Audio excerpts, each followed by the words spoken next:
తలరాత బాలేకపోతే అరటిపండు తిన్నా పన్నీర్ బుద్ధి అంటారు చూసారా? సేమ్ ఇలాంటి సిట్యుయేషన్ యూపీలో జరిగింది. యూపీలో ఇంకిలా దేవి ఔరయ్య అనే ప్రాంతానికి చెందిన ఇంకిలా దేవి అనే మహిళ, ఇంకో మహిళతో దగ్గరలో ఒక క్లినిక్‌కి వెళ్ళాలి. జనరల్ చెకప్ నార్మల్‌గా. వెళ్తూ వెళ్తూ ఎందుకో చిన్నగా ఆకలి వేసింది. లైట్‌గా ఏమన్నా తింటే బావుండనిపించింది. దగ్గరలో పానీపూరి బండి కనిపిస్తే ఇద్దరు కలిసి అక్కడికి వెళ్లారు. ఈవిడతో పాటొచ్చిన ఇంకో మహిళ మాత్రం ఆ గోల్‌గప్పలు హ్యాపీగా తినేసింది. ఏ భలే ఉన్నాయే రుచిగా అని. ఈ అమ్మాయి ఇంకిలాదేవి నోరు తెరిచిందా, నోరు అలా స్ట్రక్ అయ్యి దవడ పక్కకు జరిగింది. ఇట్లాంటి సిట్యుయేషన్ ఇప్పటిదాకా ఎక్కడా జరగలేదు ఇండియన్ హిస్టరీలో. ఇది ఫస్ట్ టైమ్ పానీపూరిలో. అంటే పానీపూరి వల్ల ఏం కాలా, ఆ తెరుచుకున్న నోరు దవడ పక్కకు జరగడం వల్ల తర్వాత ఆమె భరించలేని నొప్పొచ్చింది. ఆమె వల్ల అవ్వట్ల. ఎలాగో క్లినిక్‌కెళ్తున్నాం గదా! అని చెప్పి పక్కనున్న క్లినిక్ దగ్గరికెళ్ళి డాక్టర్ ఇదేదో చేయండి అంటే ఆయన గూడా చేతులెత్తేసాడు. ఇది మెడికల్ ఎమర్జెన్సీ లాగుంది. చాలా సెన్సిటివ్ ఇష్యూ. నేను గూడా ఏమి చేయలేను అంటే, మళ్ళీ దగ్గరలో ఇంకా హై ఇంటెన్సివ్ కేర్‌లో ఆవిడ తీసుకెళ్ళి ఆ దవడ సరి చేయడానికి చాలా కష్టపడ్డారు.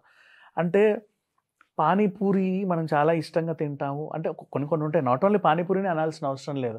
బర్గర్స్ ఉంటాయి. ఇంతింత బర్గర్‌లుంటాయి. దాన్ని అంటే లేయర్స్ ఉంటాయి. అదొక ఆనందం చాలా మందికి అలా పట్టుకొని తినడం. నోరు మనకి ఎంతవరకు కావాలో అంతవరకే దాన్ని ఉపయోగించి, అతిగా ఉపయోగించడం వల్ల చాలా చాలా చాలా అనర్థాలు జరుగుతాయనడానికి ఇదొక నిదర్శనం. చాలా మందికి తెలీదు. అందుకే ఈ ఇన్సిడెంట్ జరిగిన తర్వాతైనా మనం రియలైజ్ అవ్వాలి. ఇప్పుడు గోల్‌గప్ప పానీపూరి ఇంత సైజులో ఉంటది. ఇనఫ్. ఇంత సైజ్‌వి కూడా ఉన్నాయి మార్కెట్‌లో అని వస్తాయి. హైబ్రిడ్ వెర్షన్ లాగా. ఎవరు మన ఈ ట్రయాంగిల్ చెక్కలు పెట్టుకొని వస్తా ఉంటారు. వాళ్ళెందుకు పెద్దగా పెడతారు అంటే, సాధారణ బండ్ల పైన ఏంటంటే వాళ్ళు బఠానీ తో చేసిన మసాలా చాట్ వేస్తారు కాబట్టి అది సెట్ అవుతది. వీళ్ళ దగ్గర ప్రాబ్లమ్ ఏంటంటే వీళ్ళు ఆలూతో చేస్తారు. ఆలు ముద్ద కనీసం ఇంతన్నా పెట్టాలి. ఇంత ఆలు ముద్ద పెట్టాలి కానీ ఇంత గోల్‌గప్ప కావాలి. మళ్ళీ దాంట్లో ఆనియన్స్, కొత్తిమీర అది ఇది అని చెప్పి ఏవేవో రకరకాలవన్నీ వేస్తారు. అవన్నీ అందులో సెట్ అవ్వగా హాఫ్ అది ఫిల్ అయితే మిగతా హాఫ్ వాటర్ ఆ పానీ. అండ్ నెక్స్ట్ కొంతమందికి మళ్ళీ విత్ స్వీట్ కావాలంటే దాంట్లో ఇంకొంచెం స్వీట్ యాడ్ చేస్తారు. ఇన్ని బట్టాలి దాంట్లో నీళ్ళు ఒక్కొక్క పానీపూరిలో. కాబట్టి ఏం చేశారంటే కొంచెం సైజ్ పెంచారు ఈ మధ్య కాలంలో. మనకి నార్మలే ఇప్పుడు అన్నం తిన్నా కూడా ఎవరిష్టం వాళ్ళది. కొంతమంది చిన్న చిన్న ముద్దలు తింటారు. కొంతమంది పెద్ద పెద్ద ముద్దలు తింటారు. ఇంతింత ముద్దలు తినలేం. నిజంగా తినలేం. ఎవరి వల్ల అవ్వదు. అరటిపళ్ళు కూడా కొన్ని ఇంత సైజ్ ఉంటాయి. కొన్ని ఇంత సైజులో ఉంటాయి. నమిలేటప్పుడు అంటే అంత పెద్దగా నోరు ఎవరు తెరవలేరు. అయినా సరే తింటారు. ఐస్ క్రీమ్స్ మళ్ళీ మామూలుగా గాకుండా అంటే ఒక సైజ్ వరకు తయారైతే ఓకే. అంతకుముందు కుల్ఫీ లాంటివేంటంటే సన్నగా, పొడవుగా ఉండేవి. కానీ వచ్చిన తర్వాత సైజులు వీటిల్లో కూడా పెంచేస్తున్నారు. అది కూడా ఒక మాగ్నమ్ లాంటివేవో ఉంటాయి మార్కెట్‌లో. అండ్ వాటి వల్ల కొన్ని ఇబ్బంది. అంటే దాని సైజ్ ఇంత అంటే ఎంత సైజ్ ఉంటే మేము అంత ఇస్తున్నాం చూడండి అని చెప్పే ప్రయత్నం. మనుషుల నోరేమైందంటే రాను రాను పెద్ద పెద్దగా తెరిచి తినడం అలవాటు పడింది. అట్లా తినాలని ఏ శాస్త్రంలో లేదు యాక్చువల్‌గా చెప్పంటే. మనకు కావాల్సింది ఎంతవరకు లోపలికెళ్ళుద్దా, కడుపు నిండిందా లేదా అని. ఇంతింత నోర్లు తెరుచుకొని తినాల్సిన అవసరం లేదు. కాకపోతే అంతంత బర్గర్‌లు, అంతంత మహా జంబోలు అండ్ ఇంతింత లెగ్ పీస్‌లు కంప్లీట్ కోడొస్తది. కంప్లీట్ కోడొస్తే నువ్వు నోరంతా తెరిచి దాన్ని తినాల్సిన అవసరం ఏం లేదు. చిన్నగా కూడా తినొచ్చు చాలామంది. కాకపోతే ఏంటంటే ఇదంతా కలిపి తింటేనే ఆ ఫ్లేవర్ బావుంటదని వాళ్ళు చెప్పడం.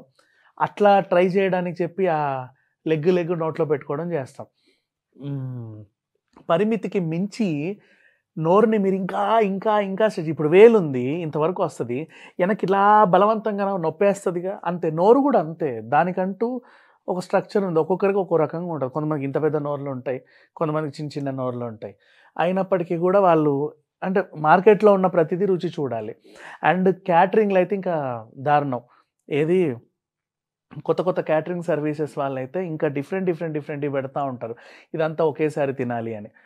బూరెలు, పూర్ణాలు ఇంతింత సైజు పూర్ణాలు దాంట్లో చెయ్యి వేసి నెయ్యేస్తారు. దాన్నంతా అంటే సగం తింటే అదంతా కారుద్ది. అలా కాకుండా మొత్తం ఒకేసారి తినాలి. నెక్స్ట్ డోనట్స్ అండ్ అలాగే ఎక్లేర్స్. సమ్ చాలా ఉన్నాయి మార్కెట్‌లో. చెప్పాలంటే ఒక్కొక్క సెగ్మెంట్‌లో కేక్స్ నుంచి మొదలుపెడితే బేకరీ ఐటెమ్స్ కానీ, ఆ సైజులన్నీ బా బరువుగా ఉంటాయి. పెద్ద సైజుల్లో ఉంటాయి. దానికి మనం ఏం చేస్తామంటే మన నోట్లో పట్టాలి అదంతా ఒకేసారి ఆస్వాదించాలి అని చెప్పేసి అంత పెట్టుకుంటారు. కొన్ని సార్లు ఏమైతుందంటే అట్లాగే అది గొంతులోకెళ్ళిందంటే ఇక్కడ బ్లాక్ అయ్యేసేస్తారు.